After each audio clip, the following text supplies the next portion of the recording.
For today's video, I'm going to give you my history as a tattoo artist.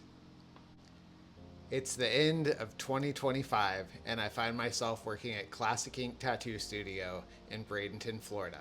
But before I was here, my career began 20 years ago.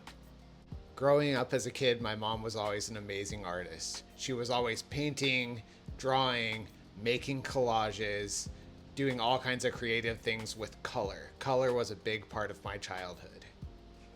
When I was a kid, I loved drawing cartoons in my bedroom and during my class time. I was always taking art classes in high school and naturally did well. I got my first tattoos in the summer of 2001 at 18 years old. My high school girlfriend got me a gift certificate to Electric Dreams in Yakima, Washington. Flash Garrett, an old white bearded stinky biker tattoo artist, did my first tattoos. A couple little stars on the fronts of my ankles. It was so cool I decided to become a tattooer. In 2003, after moving to Bellingham, Washington, I took two old milk crates full of traditional style drawings, paintings, and all kinds of sketches I had into old school tattoo. I tried to get an apprenticeship with very little knowledge of how the tattoo industry worked. They currently had an apprentice, but the owner told me to start getting more tattoos and familiarize myself with the tattoo industry. This was all before tattoo reality shows existed, and the industry was still a mystery to most people. In 2004, I was working at an auto body shop. In the summer, it slowed down. People weren't wrecking their cars all winter. I ended up on unemployment. I had time to work on my art, but I also took the little knowledge of tattooing I had from hanging around in tattoo shops and getting worked on to start tattooing some of my friends out of my bedroom. It's where I did my first tattoo. I do not recommend tattooing from your bedroom or from your house.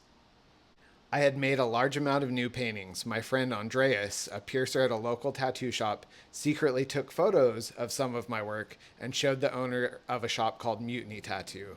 The owner, Gabby, called me in and said she liked my artwork. She invited me in to be an apprentice. She told me to stop tattooing at home and learn properly.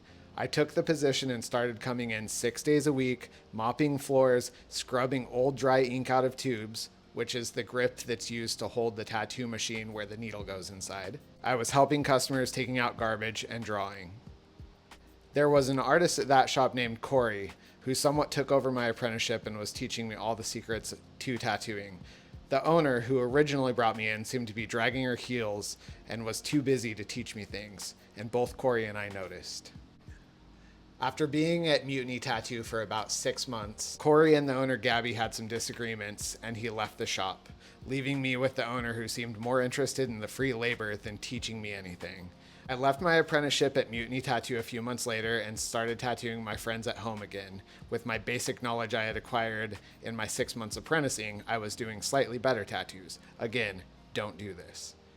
Corey moved a town south to a shop in Mount Vernon called Triumph Tattoo, more of a traditional tattoo shop with flash on the walls, a true tattoo shop feel. The owner, Jason, heard about me and invited me down to finish my apprenticeship, and I jumped at the opportunity.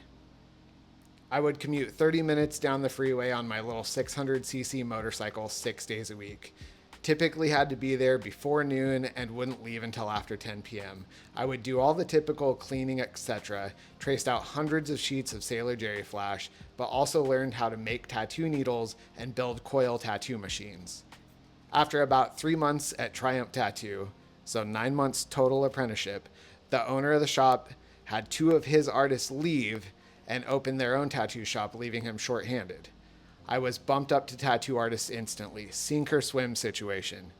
Before, I had only made it to the point where I was tattooing my friends at the shop. I was thrown straight into working on customers. It happened quick and I hit the ground running, putting in long weeks, long days, long hours, and I got good fast.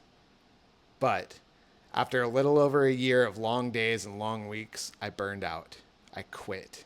I was 21 at the time, and I was craving hanging with my friends, having time with a girlfriend, having a life outside of the tattoo shop. I left the industry for about 5 years. I went to beauty school, I graduated, I did hair, I moved to Florida, I bartended, I traveled. After my first time living in Florida, I found myself back in Bellingham, Washington after a breakup. Back in Bellingham, I heard the original shop I had tried to apprentice at, Old School Tattoo, was interested in me. They wanted me to work for them. I stopped in and talked to my old tattoo artist, Steve Haight. He now owned the shop and offered me a job. I took the position in 2010. I happily worked at Old School Tattoo until 2013. After living in Florida, the Pacific Northwest rain wore me down, and eventually I had had enough. I moved back to Florida to get some sunlight. On my first full day in Bradenton, I took a walk to the tiny, quiet downtown.